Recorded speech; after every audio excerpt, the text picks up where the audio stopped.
nje ukhona amavesi ambalwa akwincwadi kaHezekhiya. Jesus.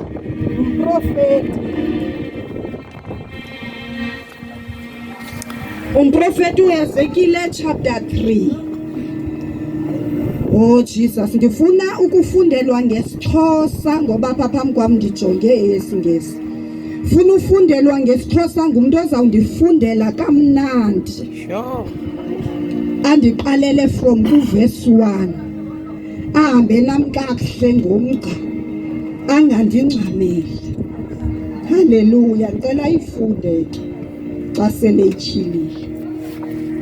uHezekhiya chapter 3 kube qala ku-1. Ndicela fumane imali ngoba sizawushumayela sobabili. Ndicela fumane imali. Oh, ufuna uzometa ngwam. Alright, kuhle. Wathi ke kum, nyana womntu, kudle okufumanayo, yidle lencwadi isongwayo, uye uthethe kwindlu kaIsrayeli. Sibamba seyiphakathi kulo verse no chapter 3 verse 1. Sibamba seyiphakathi apha iqala khona. Iqala, that is why iqala ngokuthi wathi kum, ngoba yintetho le eqhubekayo. Iqala ku chapter 1. Abantwana bakaIsrayeli bakwilizwe laseBhabheli basekuthinjweni. Uthi xa iqala lencoko yakhe, ndathi ndihleli ngasemlanjeni iKhebhare endaweni yokuthinjwa. Ndathi ndihleli apho avuleka amazulu. So. Ndisekuthinjweni, ndisekukhonkweni, kodwa isimanga esenzekayo avuleka amazulu. Ngoba akukho nto ekwazi ukuma phambi koThixo. uThixo unguThixo yena yedwa, noba ukhonkwe intoni na. Hallelujah. Noba ubanjwe intoni na, noba yintoni na ekulimithayo ubomi bakho, noba yintoni na ekwenza uzive ngenye ixesha kunganomphefumlo uyaminceka, yazi ukuthi uThixo angadlula. Oh, yes, akukho nto ekwazi ukuma phambi kwakhe, akukho nto ekwazi ukumthintela uThixo. Esakuthinjweni njalo, but ayamthintela uThixo intoba makamvulela amazulu. Hallelujah, glory to Jesus. Uthi ku chapter 2, ngenyanga yesihlanu, ngosuku lwesihlanu, ngoba umthimbi akakhathelele bani. Uthi xa ichaza ngenyanga yesihlanu kusuku lwesihlanu lokuthinjwa kukakumkani uYowakhimi, ngoba umthimbi ungene wathimba ukumkani, wathimba ilizwe, wathimba abantu abakhokelayo. Utshaba alunanzima nkosi, utshaba alukhathalele uba ungubani na. Welifumana ithuba lokuba uyinkokheli unjalo, uyipresident unjalo, uba lifumana ithuba loba ube si-slave, you will become a slave while you are a king. Uthi lafika ilizwi likaThixo. Jesus. Wafika ilizwi likaThixo. Lingekafiki ilizwi likaThixo xa amazulu evuleka, wabona imibono kaThixo, wabona izinto ezimangalisayo, izinto ezinkulu. Uthi xa ichaza kuverse 3 kuchapter 1, achaze izitho, izilwanyana ezine, akakwazi uyibeka exactly uba yintoni le nto ayibonayo, ngoba ubona izidwala apha ebomini bakhe angazange asibone. Oh, yes, Lord. azichaze appearance yazo, azichaze nombono wevili, futhi le vili ifani ayiqhelekanga namehlo. Jesus. Wazibona izinto ezinkulu zikaThixo, wabona itrone, wabona ubuqaqawuli bukaThixo. Uthi xa ebona ezi zinto aphela amandla wawangukusi. Oh, yes, Lord.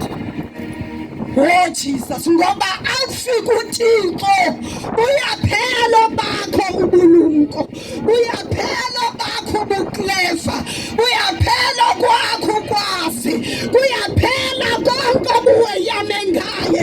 Awufika uThixo ayaphela wakho amandla. Oh, yes, Lord. When he was lying down there, lathatha ilizwi lathi nyana womntu, phakama, phakama. Uthi lathi lakuthetha eli lizwi, ndikuchapter 2, uthi lathi lakuthetha eli lizwi, Sure. wangena umoya.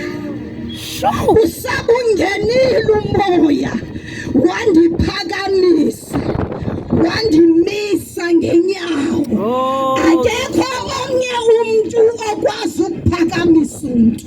yeah. Uyaxoka ngoba angaphakamisa namhlanje, ngomso he will pull you down. Oh, yes, Lord. Xa ethanda uyakuphakamisa akubeke phezulu, xa ethanda uyakuthatha ukukhahlele phansi. Kodwa xa uphakanyiswe nguThixo, noba seyinganini ofuna ukukhahlela phansi, akungeke ukhahleleke phansi, ngoba unyuswe ngumnini mandla wonke. Oh, Jesus. Wangena umoya kaThixo, wamzalisa ngaphakathi, wamisa ngenyawo. Oh, hallelujah. That is why sisiva ke ngoku kule chapter 3 esithi ubona uThixo uthetha naye, uthi nyana wami, funda uverse 1 tata, ndizohlala phansi. Wathi ke kum, nyana womntu, kudle okufumeneyo, yidle le ncwadi isongwayo, uye uthethe kwindlu kaIsrayeli. Verse 2. Uthi nyana wami, yidle le ncwadi isongwayo. Uyiboneke le ncwadi kula chapter 2, wabona kuvela isandla siphethe incwadi esongwayo. Now simva ku chapter 3 esithi le ncwadi isongwayo. My God, le ncwadi isongiwe, kodwa lo mprofeti ukwazile ukuzibona izinto ezibhala kuyo, ngoba kwathiwa nebakuthiwe makayidle yatwabuluka. Yes. Yeah. Hallelujah. Wathi nabayidle yatyhileka. Uthi wabona isimbonono sikaThixo, wabona ukulila kukaThixo, wabona izikhwinini zikaThixo, izinto uThixo azikhalazelayo kubantu bakhe. Hallelujah. Mind you, lo mprofeti, ngoba ngoku sesithetha ngaye, ngumprofeti ngelaa xesha evuleka amazulu, ngelaa xesha ebona into ezinkulu, ngelaa xesha esiva the voice sithi, nyana womntu, rise up and stand in your feet. Wayengumbingeleli. Yeah. He was not a prophet. Wayengumbingeleli endlini kaThixo. He was a man that was ordained to minister in the house of the Lord. He was a man waye-intercessor, wayesima phakathi koThixo nabantu. Oh, yes, But Lord. now abasekho endlini kaThixo eJerusalem, bakwilizwe lokuthinjwa. Wena ungasekho kwindawo yakho uThixo ebekudalele yona, wena ungasaphili injongo yakho uThixo bekuzisele yona kulo mhlaba, uba sekuthinjweni. Yo. Yeah. Naw xa efika ngokuThixo uza nenye into. Uthi dla lencwadi. Yeah. Uthi ndakhamisa. Ndayidla. Funda tata. Ndawuvula ke umlomo wami wandidlisa lo ncwadi isongwayo. Wathi kum, nyana womntu, dlisa isisu sakho, uzalise umbilini wakho ngalo ncwadi isongwayo ndikunikayo. Oh, yes. Ndayidla ke yaba nencasa emlonyeni wami njengobusi. Verse 4. Wathi kum, nyana womntu, hamba uye kwindlu kaIsrayeli uthethe kubo ngamazwi am. Hallelujah. Hallelujah. Uthi wakhamisa. Wadliswa nguThixo incwadi esongwayo. Uthi ndayidla ndawuzalisa umbilini wami. Andiyazi noba siva kakuhle na, akasizalisa isisu sakhe. Wazalisa umbilini wakhe. Kukhona umahluko phakathi kwesisu nombilini. Yes. Umbilini yindawo spiritual inside of your body esetyenziswa nguThixo when efuna ukudownloada izinto zakhe. Oh, yes, Lord. Ndayidla wazala umbilini wami. Usabuzela umbilini wami uthi yaba mnandi ke. Incasa yayo yanjengobusi. Ngoba yawungena ifika irivile. Itshila izinto itshila ba wena uthe kanti ungubani. uThixo ungubani kuwe. Uthe kanti akunguye lo muntu ubucinga unguye. Oh, yes, Lord. Unguye. Kodwa likhona icebo nenjongo kaThixo ngobomi bakho. Awuve imnandi wena uhleli kwezo sithilelo ezinjalo. Ngoba kathilelwanga ngaye kuphela, uthilelwa nemandate yakhe. Uthi now that you have eaten this scroll, wawuzalisa umbilini wakho, hamba ke hamba ambothetha. Ngoba xa udla uzalisa isisu hlala wena, uzalisa isisu sakho kwanele wena. Kodwa xa usidla uzalisa umbilini, udlela izizwe. Awudleli wena. Uthi hamba ke ngoba umbilini wakho ugcwele. Akuhanjwa ke kuyawushunyayela umbilini ungagcwele. Oh, mighty Jesus. Ke kuyawushunyayela ungatyanga. Vuma uThixo akutyise ilizwi lakhe. Ngoba kufuneka liqale ngawe phambi kwentoba ulise kwabanye abantu. Usebantwini into ayivileyo. Usebantwini into ayivileyo. Yes, Lord. Hallelujah. Oh, Jesus. Hallelujah. Uthi umbilini wakuzela. Hey. Hamba ke ngowuthethe ebantwini. Uyawuthetha amazwi ami. Hamba ngowuthetha kwindlu kaIsrayeli. Awuzuthetha wakho amazwi, uzawuthetha amazwi ami. La uwadlileyo wazalisa ngawo. Oh, Jesus. Ngawo azawufika uthethe wona. Ngoba ngawo aphethe ubomi babo.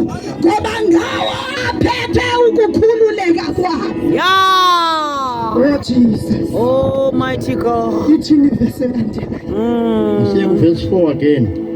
Wathi kum, nyana womntu, hamba uye kwindlu kaIsrayeli uthethe kubo ngamazwi am.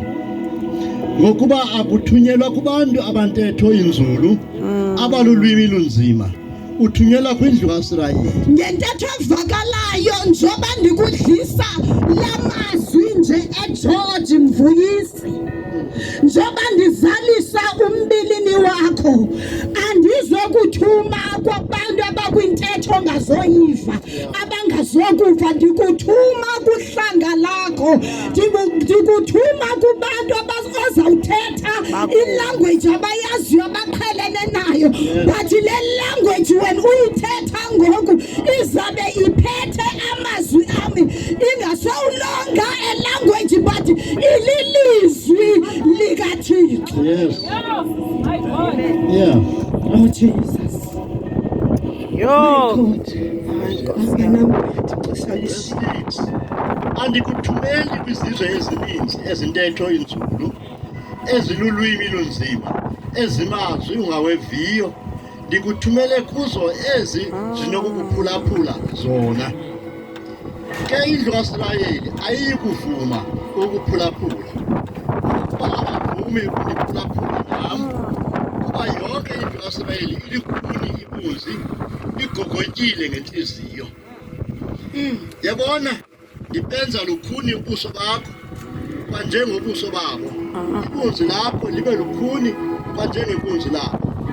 Ndilenza libe ndayimani elukhuni ngaphezu kwegqitha. Ibunzi lakho ukuze ungaboyiki, ungaqhiphiki umbilini phambi kwabo, ngokuba bayindlu enenkani. Hallelujah. Uthi uThixo aba bantu ndikuthuma kubo ndiyabazi. Yay. Ngabantu abanhliziyo ezilukhuni, ngabantu abangazokumamela ngoba nami abandiphulaphula, ngabantu abamabunzi alukhuni, kodwa ndenza elakho ibunzi libe lukhuni. Ndenza ubunzi lakho libe strongo, ndenza ubuso bakho bube ngwanyalala. Why uThixo emenza ubuso bakhe bube lukhuni, ubuso bakhe bube ngwanyalala? Ngoba bazawuthetha izoyikiso, bazamjonga ngelukhwe ezim-underminayo. Bakuthi le nto endizawuyenza kuwe, ndenza into yoba the more bebalikhuni, the more nawe uba stubborn to speak ilizwi lam. Ungatshintshwa into yoba bayaliva, ungatshintshwa into yoba abaliva, ngoba basenongaliphulaphuli. Uthi hamba lithathe ilizwi lam noba bayaliva okanye abaliva. Yo. Hallelujah. Amen. Uthi thetha ilizwi lam. Uthi ndenza wena uba ube nebunzi elikhuni lojongana nabo, ungaboyiki, ungaqhiphuki umbilini ngabo, ngoba xa uqhiphuka umbilini ngabo uzawuthi xa uthetha ilizwi lam uthi ujonga ubuso babo, ufike budikiwe, ufike ingathi uthetha enye into abangayazi, ilanguage abangayaziyo, ufuna uthi withdraw amazwi. Oh, yes. Kanti wena unesibindi ubuso bakho spiritual bungwanyalala, ukwazi ukujongana nabo qala in the spirit before ujongane nabo in the flesh, ngoba ilizwi liphetheyo lingumoya, emntwini aliyinyameni, liyagqobhozela, liya kumoya. Hallelujah. Oh, thank you Jesus. Oh, hallelujah. Sibonga le mini yanamhlanje ngenxa yexesha.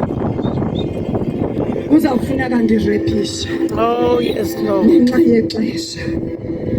Otherwise kona ukuthetha Oh, my God. kuninzi. Nangeli lethu ixesha bakhona abaprofeti uThixo abavusileyo. Bakhona abaprofeti bezinsuku zokugqibela. Ngela xesha lika-Israyeli, u-Israyeli wayeselelahla ithemba, u-Israyeli wayesithi kuphelile ngam, wayesele wade wazinikela naye kwizithixo zasemzini, kodwa uThixo wazisa ilizwi lethemba elithi no, it's not over until God says it's over.